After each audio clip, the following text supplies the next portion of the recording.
Elon മസ്കും Jeff ബെസോസും ഒക്കെ അരങ്ങുവാഴുന്നതിന് മുമ്പ് വിദേശ ടെക് സംരംഭകൻ എന്നാൽ നമുക്ക് ബിൽഗേറ്റ്സ് ആയിരുന്നു. പണം വാരിക്കോരി ചെലവഴിക്കുന്നവരോടും മുന്തിയ കാറിൽ സഞ്ചരിക്കുന്നവരോടുമൊക്കെ ഒരൽപ്പം അസൂയ തോന്നുന്ന മലയാളികൾ അടക്കം പറയാറുണ്ട് ഇവനാരാ ബിൽഗേറ്റ്സ് ആയിരുന്നു എന്നൊക്കെ. സാങ്കേതിക വിദ്യ അത്ര വികസിക്കാത്ത കാലത്തും ബിൽഗേറ്റ്സ് ആരാണെന്നറിയാതെ വയോധികർ പോലും ഈ തമാശ കേട്ട് ചിരിക്കാറുണ്ട്. അപ്പോഴും അവർക്കറിയാം അദ്ദേഹം ഏതെങ്കിലും ഒരു പ്രമുഖനായ കോടീശ്വരനായിരിക്കുമെന്ന്. മൈക്രോസോഫ്റ്റിലൂടെ ലോകത്തെ മാറ്റിമറിച്ച ഈ ധനികൻ വ്യത്യസ്തമായ താല്പര്യങ്ങളുള്ള ആളാണ്. 12,740 കോടി US$ ബിൽഗേറ്റ്സിന്റെ ആസ്തിയായി കണക്കാക്കപ്പെടുന്നത്. ഏത് രാജ്യത്ത് ചെന്നാലും ബിൽഗേറ്റ്സിന് പകരം വയ്ക്കാൻ മറ്റാരും ഉണ്ടാകില്ല. കാരണം സാമ്പത്തിക കാര്യത്തിൽ മാത്രമല്ല, ജീവകാരുണ്യ പ്രവർത്തനങ്ങൾക്ക് മറ്റാരെക്കാളും കൂടുതൽ തുക ചെലവഴിക്കുന്നയാളാണ് അദ്ദേഹം. ഇപ്പോഴത്തെ അതേ ബിൽഗേറ്റ്സ് തന്നെ ഇന്ത്യയെ വാനോളം പുകഴ്ത്തി രംഗത്തെത്തിയതും അമേരിക്കയെ പോലും ഞെട്ടിച്ചിരിക്കുകയാണ്. മറ്റു രംഗങ്ങളിലെന്ന പോലെ ഡിജിറ്റൽ സാങ്കേതിക വിദ്യാരംഗത്തും ഇന്ത്യ സൂപ്പർ പവർ ആണെന്നും ഡിജിറ്റൽ പവറായ ഒരു ഭരണാധികാരി ഉണ്ടെങ്കിലേ അതിന് സാധിക്കുമെന്ന് പറഞ്ഞ വാക്കുകൾ കേട്ട് ബൈഡനും ഋഷി സുനക്കുമെല്ലാം അമ്പരന്നിരിക്കുകയാണ്.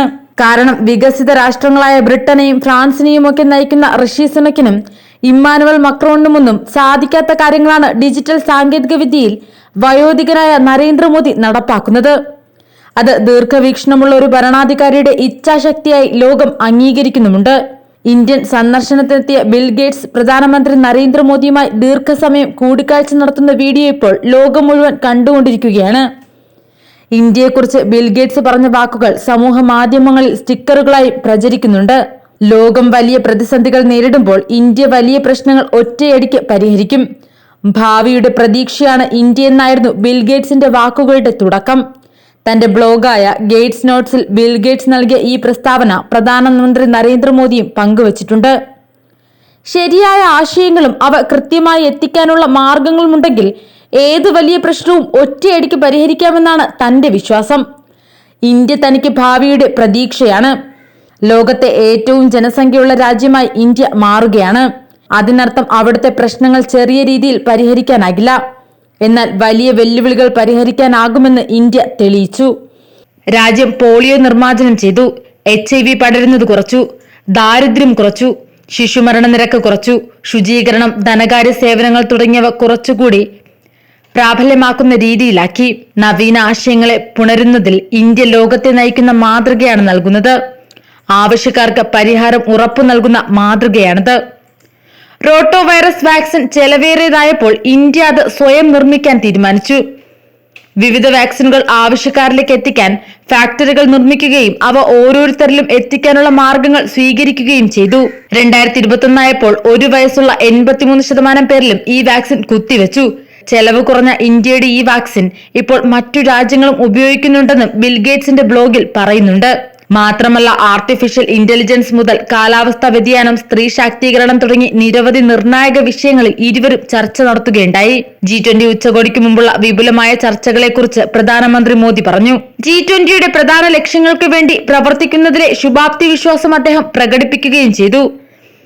സാങ്കേതിക വിദ്യയിലെ വളർച്ചയുടെയും രാജ്യങ്ങൾ തമ്മിലുള്ള സഹകരണത്തിന്റെയും പ്രാധാന്യം ഊന്നി പറഞ്ഞുകൊണ്ട് ഉച്ചകോടിക്ക് ആതിഥേയത്വം വഹിക്കുന്നതിനുള്ള ഇന്ത്യയുടെ സമീപനത്തെ ബിൽഗേറ്റ്സ് പ്രശംസിച്ചു. ഇന്ത്യ സാങ്കേതിക വിദ്യയുമായി പൊരുത്തപ്പെടുത്തുക മാത്രമല്ല, യഥാർത്ഥത്തിൽ അത് മുന്നോട്ട് നയിക്കുകയും ചെയ്യുന്നുവെന്ന് ബിൽഗേറ്റ്സ് പ്രധാനമന്ത്രിക്ക് മറുപടി നൽകി. കേന്ദ്ര സർക്കാരിന്റെ നമോ ഡ്രോൺ ദീദി പദ്ധതിയെക്കുറിച്ചും പ്രധാനമന്ത്രി ബിൽഗേറ്റ്സിനോട് പറഞ്ഞു. ഇന്ത്യയിൽ പുതിയ സാങ്കേതിക വിദ്യ സ്വീകരിക്കാൻ സ്ത്രീകൾ കൂടുതൽ സന്നദ്ധരാണ്. അതിനാലാണ് നമോ ഡ്രോൺ ദീദി പദ്ധതി ആരംഭിച്ചത്. ഇത് വളരെ വിജയകരമായി നടന്നുകൊണ്ടിരിക്കുകയാണ്. സൈക്കിൾ ഓടിക്കാൻ പോലും അറിവില്ലാതിരുന്ന ഞങ്ങളിപ്പോൾ പൈലറ്റുമാരാണെന്ന് സ്ത്രീകൾ പറഞ്ഞു. എല്ലാവരുടെയും ചിന്താഗതികൾ മാറിയിരിക്കുന്നുവെന്നും മോദി പറഞ്ഞു.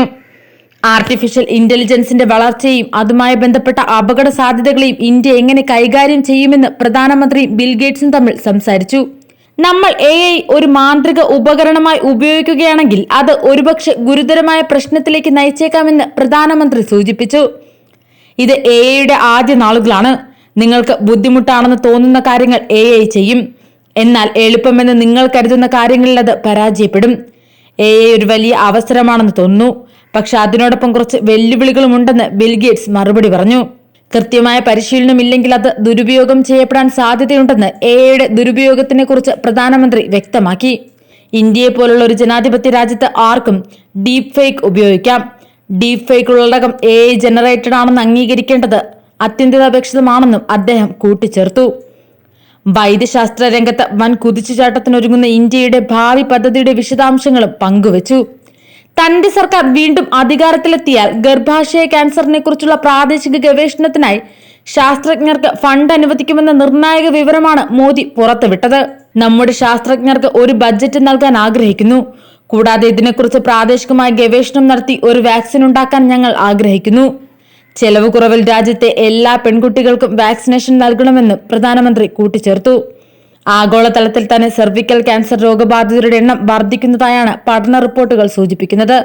സ്ത്രീകളിൽ പൊതുവെ ബ്രസ്റ്റ് ക്യാൻസറും സെർവിക്കൽ ക്യാൻസറും അടുത്ത കാലങ്ങളിൽ കൂടുതലായി കണ്ടുവരുന്നതായാണ് വിവരം. ലോകാരോഗ്യ സംഘടനയുടെ കണക്കുകൾ പ്രകാരം 2022 ഇന്ത്യയിൽ 14.13 ലക്ഷം പുതിയ ക്യാൻസർ കേസുകളും 9.16 ലക്ഷം മരണങ്ങളും റിപ്പോർട്ട് ചെയ്തിട്ടുണ്ട്. ഭാവി തലമുറയുടെ സുരക്ഷിതത്വം ഉറപ്പാക്കാൻ അത് അത്യന്താപേക്ഷിതമാണെന്ന് വിശ്വസിക്കുന്നതായി പ്രധാനമന്ത്രി പറഞ്ഞു. എന്തായാലും ലോക്സഭാ തെരഞ്ഞെടുപ്പ് കൂടി അടുത്തിരിക്കുന്ന സാഹചര്യത്തിൽ ഇന്ത്യയെക്കുറിച്ചുള്ള ബിൽഗേറ്റ്സിന്റെ പ്രസ്താവനയും മോദിയുടെ പ്രത്യാശയും രാജ്യാന്തര തലത്തിൽ തന്നെ ചർച്ചയായിരിക്കുകയാണ്.